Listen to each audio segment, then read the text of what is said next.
ニングファクトリー山内です。よろしくお願いします。今日は、ホンダオデッセイ、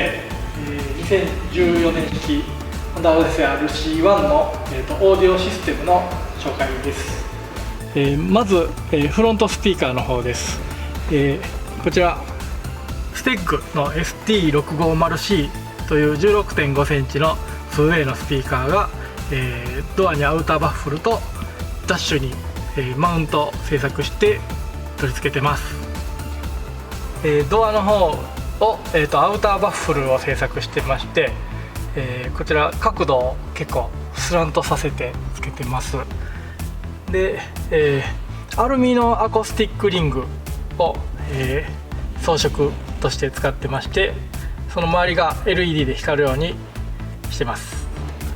続いてツイッターの方ですけども、ダッシュボードの方にマウントを製作してて、こちらに、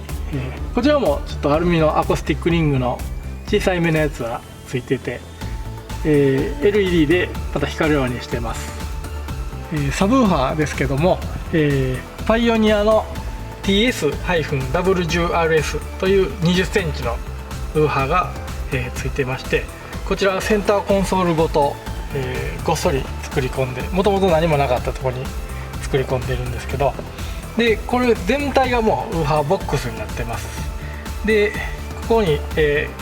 中にウーファーの箱が含まれてて、ウーファー自体は向こうに向いてて、この下から音が出ていくような構造になってます。